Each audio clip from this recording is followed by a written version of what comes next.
આપણે ગુજરાતના પવિત્ર યાત્રાધામ ડાકોરમાં ઊભા છે।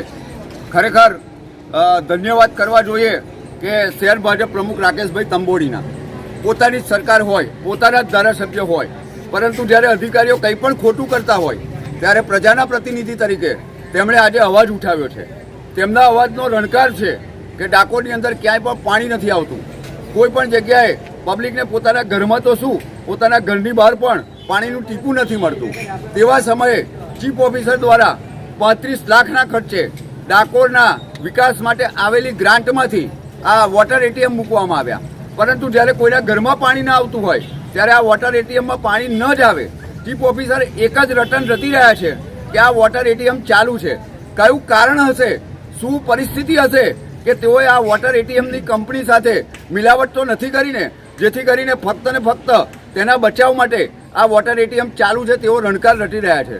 પરંતુ આપણી સાથે ડાકોરના શહેર ભાજપના પ્રમુખ રાકેશભાઈ તંબોડી પ્રજાના અવાજ તરીકે આપણી સામે ઊભા છે।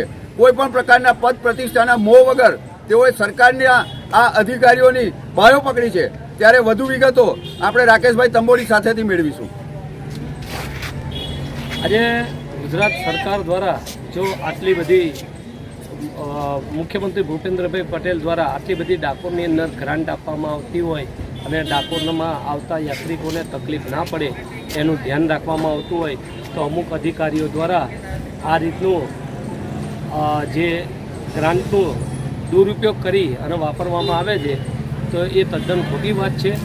એટલા માટે અહીંયા આગળ ડાકોરની અંદર જે વોટર એટીએમ મૂકવામાં આવ્યા છે એ તદ્દન ખોટા મૂકવામાં આવ્યા છે અને ડાકોરની જનતાને પીવાનું પાણી ના મળતું હોય, નીચે નર હોય અને 2.5 ફૂટ સુધી જો પાણી ના આવતું હોય તો સાહેબ તમે 11 ફૂટ ઉપર કેવી રીતના પાણી પહોંચાડશો? અમને તો એ વિચાર આવે છે। દરેકના નરે દદુડી પાણી આવતું હોય અને પછી તમે એમ કહો કે આ એટીએમ મૂકવાથી અને જ્યારે અહીંયા કહીએ ત્યારે કે મારા માણસો મને આ પાણી લાઈન પીવડાવે છે અને હું જોતો હોઉં છું, બરાબર, તો તમે જે સમયગાળો બતાવો છો તો સવારની અંદર આખા ડાકોરમાં 24 કલાકમાં સાહેબ 10 જ મિનિટ પાણી આવે છે। તો તમે કઈથી તમે આ વાત કરી રહ્યા છો કે પાણી પતી જાય ને પછી આવે?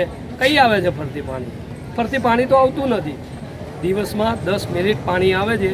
10 મિનિટમાં લોકોના ઘરમાં દદુડીઓ પડતી હોય અને તમે કહો કે ઉપર 750 લીટરની ટાંકી ભરાય તો કોઈક જગ્યાએ ઊભા રહીને ભરી બતાવો અને તમે જે કંઈ પીવો છો મિનરલ વોટર પીવો છો, આ ચકલીનું નરનું આવતું પાણી પીવો દૂષિત છે, તો તમને ખ્યાલ આવે કે તમારા સ્વાસ્થ્યનું તમે ધ્યાન રાખી રહ્યા છો તો મારી ડાકોરની પ્રજાનું પણ મારે ધ્યાન રાખવું પડે।